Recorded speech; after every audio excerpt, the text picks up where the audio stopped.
The love desire is when you love something because it's useful to you. You love wine. You love your car. You love how your partner makes you feel. Do not lie to yourself. Most of what you call love is just hunger. When you say, I love you to someone, what you really mean is, I love how you serve me. That is not loving a person. That is loving a sandwich. You are consuming them or using them. That is why your relationships fail.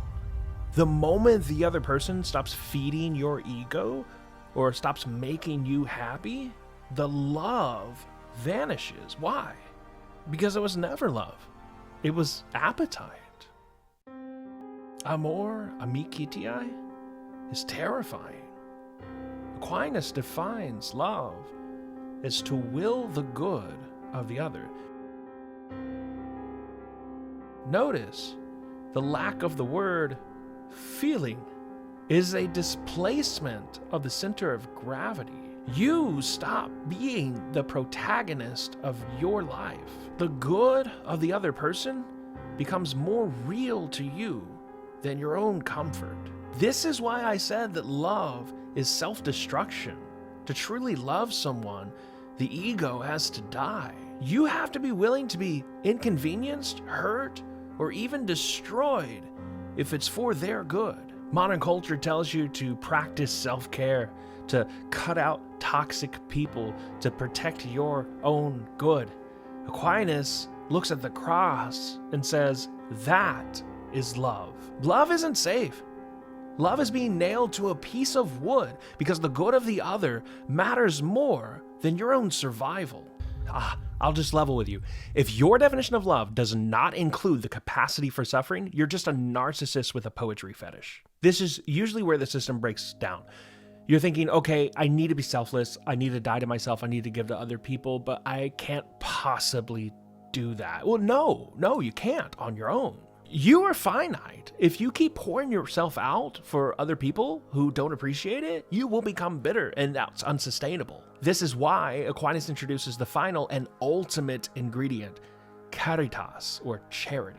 Aquinas defines caritas as a friendship of man for God. It is the moment that you realize that the good that you're willing for your neighbor isn't their comfort, it's their ultimate beautiful relationship with God, which brings them the ultimate good. It's not just their comfort anymore, it's their connection to the infinite. This changes the physics and the dynamics of relationships. When you have caritas, you aren't drawing love from the other person. That's narcissism. And you're not trying to fabricate it out of your own exhausted will. That's a kind of stoicism.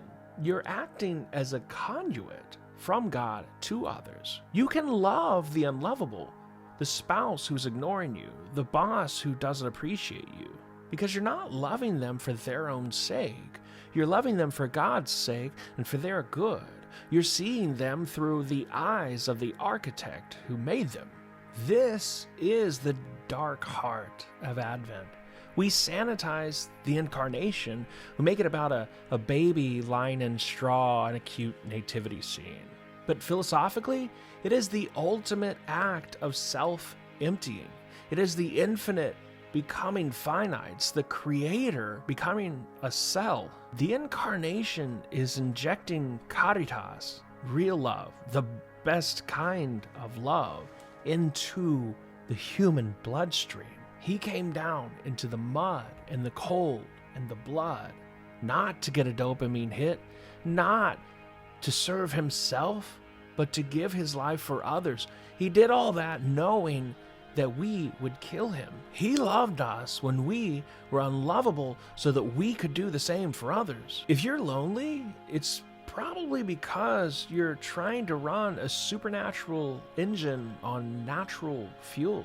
You're waiting to be loved like a sandwich, to be consumed, to be used. Who wants to be loved like that? But caritas, love, real love, true love, is the power to stop all that and to start dying to self. to give all of yourself without ever running dry.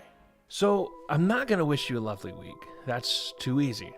I'm going to challenge you to look at your relationships with your loved ones, with your spouse, with your children, with your siblings, with your parents, with your friends, and ask yourself, am I feeding off of them?